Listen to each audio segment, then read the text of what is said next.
আমার বাবা বাঁচে কিনা অসম্ভব। আমার বাবার অবস্থা খুবই খারাপ, আর 3 লক্ষ টাকা আমরা দিতে পারি না। এই বিধে আমার বাবাকে বাজারে দইরা মায়ের দই করে। আমি এই চাঁদাবাজ বা সন্ত্রাসীদের বিরুদ্ধে বিভিন্নভাবে কথা বলেছি, তো তারই সূত্র ধরে আমার বাবার উপরে এই নৃশংস হামলা চালায়। 5 লক্ষ টাকা চাঁদা চাইছে। পরে আমরা বাবাকে বললাম যে বাবা, আমাকে যদি দেশে থাকতে হয় তাহলে 2 লক্ষ টাকা দিয়ে দাও, আর 3 লক্ষ টাকা আমরা দিতে পারি না।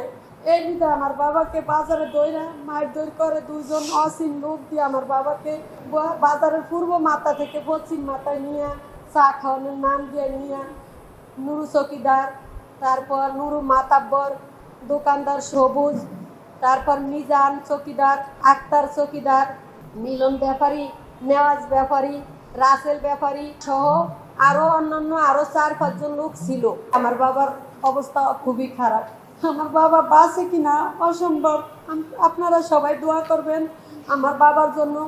আর এই যে সাদাবাজ সন্ত্রাস, কিছু মাস আগেও নুর ইসলাম মাঝি বলে আওয়ামী লীগের এক নেতা, হ্যাঁ অনেক ভদ্রলোকই ছিল, আওয়ামী লীগ বলে, হ্যাঁ ওরকম কোনো জুলজাপ্টার ভিতরে ছিল না, তাকে দুনিয়া থেকে শেষ বিদায় দিয়ে দিছে। এখন আবার আমার বাবা পূর্ব থেকেই বিএনপির সভাপতি, ওয়ার্ড সভাপতি। আমার বাবা কোনোদিন বিএনপি ছাড়া কোনো দলতাল করে নাই। আজকে যে বিষয়টি নিয়ে আপনাদের সামনে উপস্থিত হয়েছি সেটি হচ্ছে চাঁদার দাবিতে ভোলা সদর উপজেলার রাজাপুর ইউনিয়নের বিএনপির সাবেক ওয়ার্ড সভাপতির উপর নৃশংস সন্ত্রাসী হামলার প্রতিবাদে এবং আসামিদের দ্রুত গ্রেপ্তার ও বিচারের দাবিতে আমাদের আজকের এই সংবাদ সম্মেলন। গভীর উদ্বেগ, ক্ষোভ ও ন্যায় বিচারের প্রত্যাশা নিয়ে জানাচ্ছি যে আমার জন্মস্থান ভোলা সদর উপজেলার রাজাপুর ইউনিয়নে দীর্ঘদিন ধরে একটি চক্র সংঘবদ্ধভাবে সন্ত্রাসী ও চাঁদাবাজ চক্র সাধারণ মানুষকে জিম্মি করে আসছে।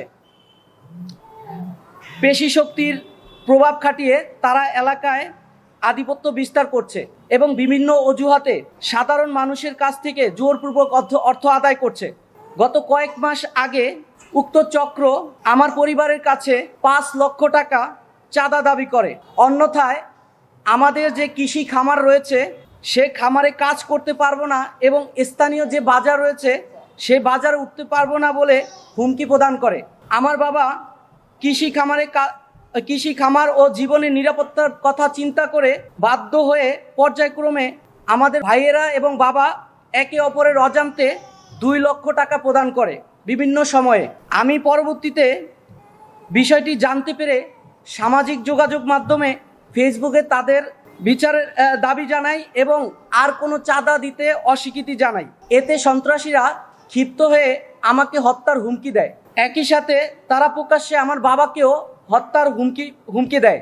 এই হুমকির ধারাবাহিকতায় গত 24 মার্চ 2026 তারিখ বিকাল আনুমানিক 5:30 ঘটিকায় রাজাপুর ইউনিয়নের জনতা বাজার নামার রোড এলাকায় মোক্তারের দোকান সংলগ্ন ইব্রাহিমের দোকানের ভেতরে আমার বাবার উপর পূর্ব পরিকল্পিত ও নৃশংসভাবে সন্ত্রাসী হামলা চালায় ওই সন্ত্রাসী চাঁদাবাজরা।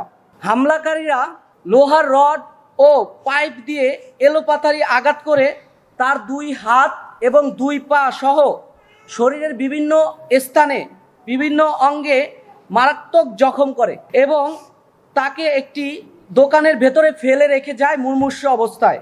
পরবর্তীতে আমরা পরিবারের সদস্যরা জানতে পেরে তাকে মুমূর্ষ অবস্থায় উদ্ধার করে ভোলা সদর হাসপাতালে ভর্তি করি। বাবার অবস্থা গুরুতর অবনতি হলে ভোলার কর্তব্যরত চিকিৎসক তাকে উন্নত চিকিৎসার জন্য ঢাকা পঙ্গু হাসপাতাল নিটোরে নিয়ে যাওয়ার পরামর্শ দেন, সেখানে নিয়ে যাওয়ার রেফার করেন। বর্তমানে আমার বাবা ঢাকা পঙ্গু হাসপাতালে চিকিৎসাধীন রয়েছে।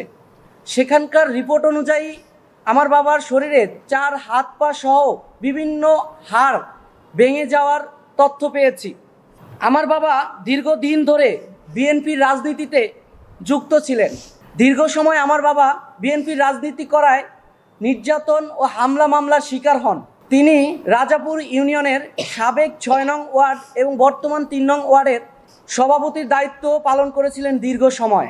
আমার বাবার দীর্ঘদিন ধরে যখন রাজনীতির বিএনপি করার কারণে বিভিন্নভাবে হামলা মামলার শিকার হন, তখন আমার বাবা নীরব ভূমিকা, আমাদের কথা অনুযায়ী যে আমরা আর মামলা হামলার অত্যাচার নিতে পারছি না, 2016 সাল 17 সালে তখন আমার বাবাকে আমরা রাজনীতি থেকে অনেকটা নিউট্রালে নিয়ে আসি, রাজনীতি থেকে দূরে নিয়ে আসি, তখন স্থানীয় নির্বাচনে, ইউপি নির্বাচনে আমার বাবাকে একটা গোষ্ঠী জোরপূর্বক একটি দলকে সমর্থন করার জন্য চাপ প্রয়োগ করে এবং আমার বাবার উপর হামলা করে।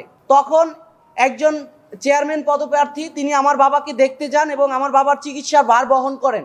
সেই সূত্র ধরে আমার বাবা কৃতজ্ঞতা স্বরূপ তাকে ইউনিয়ন নির্বাচনে সমর্থন করে, কিন্তু কোনো রাজনীতির সাথে তখনও আমার বাবা স্থানীয় নির্বাচন ছাড়া অন্য কোনোভাবে জড়িত ছিলেন না। বাবা এই স্থানীয় নির্বাচনে কেন যুক্ত হলেন সেই সূত্র ধরে আমাদের কৃষি খামারে বিভিন্ন সময় 5 আগস্টের পরে বিভিন্ন হুমকি প্রদান করে যে আমাদেরকে এই কৃষি খামারে কাজ করতে দিবে না। তারা একটা গোষ্ঠী, একটা সংঘবদ্ধ চক্র একত্রিত হয়ে বিভিন্ন মহলে বিভিন্ন মানুষের কাছে এই চাপ প্রয়োগ করে, আপনার জমি সমস্যা, আপনাকে টাকা দিতে হবে, আপনার কৃষি খামারে কাজ করতে পারবেন না, আপনাকে টাকা দিতে হবে, আপনি বাজারে দোকান করতে পারবেন না, আপনাকে টাকা দিতে হবে, আপনি কৃষি খামারের মাছ বিক্রি করতে পারবেন না, তখন গিয়ে টাকা দাবি করবে। এভাবে পর্যায়ক্রমে যখন এই ধরনের অত্যাচার চালাচ্ছিল তখন আমি ফেসবুকে বিভিন্নভাবে সোচ্চার হই। উল্লেখ্য যে আমি জুলাই আন্দোলনের একজন সম্মুখ সারির যোদ্ধা হিসেবে আন্দোলন হয়, সেই আন্দোলনে সামনের সারিতে নেতৃত্ব দেই এবং আমি নিজে একজন আহত যোদ্ধা, আহত গুলিবিদ্ধ। আমি এখনো প্রায় 13টা স্প্রিন্টার আমার শরীরে বহন করে চলছি। সেই জায়গা থেকে আমি এই জায়গাগুলোতে আমার দায়বদ্ধতা থেকে, দেশের প্রতি প্রতিজ্ঞা থেকে আমি এই চাঁদাবাজ বা সন্ত্রাসীদের বিরুদ্ধে বিভিন্নভাবে কথা বলেছি। তো তারই সূত্র ধরে আমার উপর বিভিন্নভাবে এই হুমকি এবং আমার পরিবারের উপর বেশি ক্ষিপ্ততা থেকে আমার বাবার উপর এই নৃশংস হামলা চালায়।